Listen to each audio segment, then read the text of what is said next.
नमस्कार, मी डॉक्टर प्रज्ञा राजेश कापसे. मी आर्य पोद्दार आयुर्वेद महाविद्यालयात सर्जरी डिपार्टमेंटला असिस्टंट प्रोफेसर म्हणून 16 वर्षांपासून कार्यरत आहे.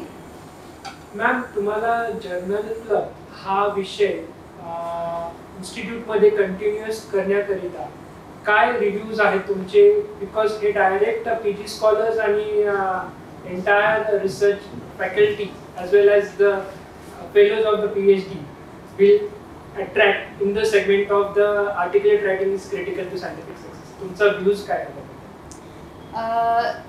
सर्वप्रथम हा जो उपक्रम तुम्ही राबवताय डॉक्टर कौशिक आणि डॉक्टर अंजली, यासाठी तुमचे खूप खूप आभार. आणि आयुमेडची जी पूर्ण टीम आहे ती पूर्ण टीम यासाठी खूप प्रयत्न चांगले करते, त्यासाठी त्यांचेही खूप खूप अभिनंदन.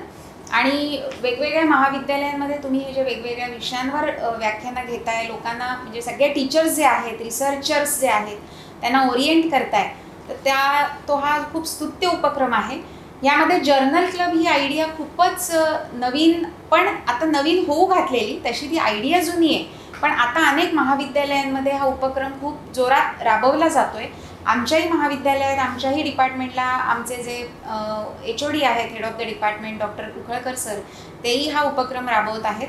आणि जर्नल क्लबमध्ये सगळ्यात महत्त्वाचा फायदा मला असा वाटतो की एखादा आर्टिकल आहे, त्याला तुम्ही तुमचं जे रिव्ह्यू देता, त्याच्यावर एका आर्टिकलवर आपण जे स्टडी करतो, त्याचं जे काही त्याचं स्ट्रक्चर आहे, त्याचा फॉर्मॅट आहे, हा प्रत्येक सायंटिस्ट किंवा जो रिसर्चर आहे तो स्टडी करतो आणि त्याच्यावर त्याचं क्रिटिक इव्हॅल्युएशन होतं. तर हे जे सगळे रिव्ह्यूज आहेत, ह्याच्यातून तुम्ही पुढे कसे अजून इम्प्रूव्ह करू शकता आर्टिकल रायटिंगमध्ये किंवा मॅन्युस्क्रिप्ट रायटिंगमध्ये, पब्लिकेशनमध्ये, तर ह्या सगळ्या गोष्टींचा उहापोह एक तद्विद्य संभाषा या जर्नल क्लबमध्ये केली जाते. आणि त्यासाठी जर्नल क्लब हा एज्युकेशनल इन्स्टिट्यूटमध्ये तर अतिशय उपयोगी असा उपक्रम आहे असं मला वाटतं. Thank you ma'am for your reviews. And we would support you from our end in the segment of Journal Club as a team Ayurved. Thank you. Thank you.